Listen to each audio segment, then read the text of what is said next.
Hello दोस्तों, कैसे हो आप सभी। आई होप आप सभी अच्छे होंगे और मैं भी अच्छी हूँ। तो चलिए वीडियो की शुरुआत करते हैं। और आज का वीडियो जो है वो धनतेरस पर है। तो धनतेरस वाले दिन लक्ष्मी माता की पूजा क्यों की जाती है मैं आपको बताती हूँ। तो इस एक बार की बात है, भगवान विष्णु जो है वो लक्ष्मी माता के साथ भूमंडल पर घूम रहे थे और उन्होंने लक्ष्मी माता को कहा कि तुम यहीं पर रहो और मैं ज़रा आगे से घूमकर आता हूँ। लक्ष्मी माता ने कहा नहीं, मैं भी स्वामी आपके साथ चलूँगी। तो भगवान विष्णु ने कहा ठीक है, लेकिन जैसा मैं कहूँगा वैसे ही तुम करोगी तो चल सकती हो। लक्ष्मी माता मान जाती है और उनके साथ चल देती है। एक जगह पर भगवान विष्णु लक्ष्मी जी से कहते हैं कि हे लक्ष्मी, तुम यहाँ पर कुछ क्षण मेरा इंतज़ार करो और जब तक मैं वापस ना आ जाऊँ तब तक तुम यहीं पर रहना और मैं दक्षिण दिशा की ओर जा रहा हूँ। तो लक्ष्मी माता कहती है कि ऐसा उस दिशा की ओर क्या है जो भगवान विष्णु मुझे अपने साथ नहीं लेके गए। तो उनके मन में जानने की इच्छा जागती है और वो उनके पीछे पीछे चुपके से चली जाती है। रास्ते में उन्हें एक सरसों का खेत दिखाई देता है। अब वहाँ पर पीले पीले सुंदर फूलों को देखकर लक्ष्मी माता इतनी खुश होती हैं और वो उनसे अपना श्रृंगार करने लग जाती हैं। थोड़ी देर आगे जाने के बाद उन्हें एक खेत दिखाई देता है जो कि गन्ने का होता है। अब गन्ने के खेत में से वो गन्ना तोड़कर उसका रस चूसने लगती हैं। जैसे ही वो रस चूसती हैं उसी समय भगवान विष्णु जो है वहाँ पर आ जाते हैं और वो लक्ष्मी जी से नाराज़ होकर उनको श्राप देते हैं कि जैसे तुमने मेरी बात नहीं मानी वैसे ही मैं तुम्हें अब अपने साथ नहीं लेकर जाऊँगा और तुमने इस किसान के खेत से चोरी करने का अपराध किया है, इसलिए तुम आने वाले 12 वर्षों तक यहाँ पर किसान के घर में किसान की सेवा करोगे। तो लक्ष्मी माता जो है वो दुखी भी होती है और भगवान विष्णु जो है वहाँ से चले जाते हैं।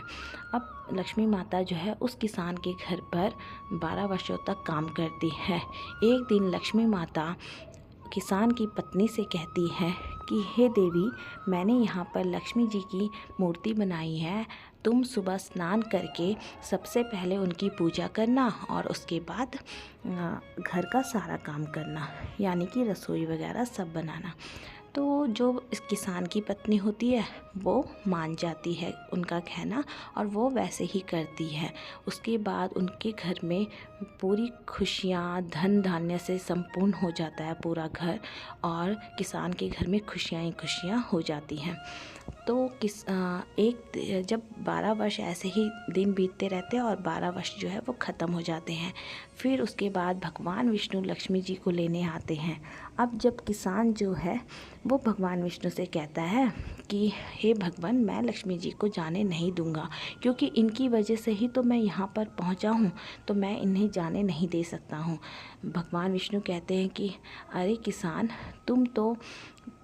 तुम तो कैसे रोक सकते हो लक्ष्मी माता को, जब लक्ष्मी माता को आज तक कोई नहीं रोक पाया, क्योंकि लक्ष्मी जो है वो एक चंचला है, वो कहीं पर भी एक जगह पर नहीं ठहर सकती है, तो तुम भला कैसे उसे रोक सकते हो। तो किसान कहता है नहीं, मैं उन्हें नहीं जाने दे सकता हूँ। तो इस बात पर लक्ष्मी माता जो है किसान से कहती है कि अगर तुम मुझे रोकना चाहते हो तो जो मैं बोलती हूँ ठीक वैसे ही करो। लक्ष्मी माता किसान से कहती है कि कल तेरस है और कल शाम को तुम अच्छे से घर को साफ़ सुथरा करके मेरी पूजा करना और तांबे के कलश में रुपए भरकर उसमें रखना और उन पैसों के साथ मैं भी वास करूंगी और इसी तरह मैं पूरे 1 वर्ष तक तुम्हारे घर पर रहूंगी। फिर अगले साल फिर मैं ऐसे ही करूंगी और ऐसे ही तुम्हारे घर पर हर साल जो है वास करूंगी। तो किसान ऐसा ही करता है और तब से जो है ये लक्ष्मी जी की पूजा धनतेरस वाले दिन की जाती है। तो अगर आपको मेरी वीडियो पसंद आती है तो प्लीज़ मेरी वीडियो को लाइक करें, कमेंट्स करें, सब्सक्राइब करें और ज़्यादा से ज़्यादा शेयर करें। जय हो लक्ष्मी माता की। Thank you.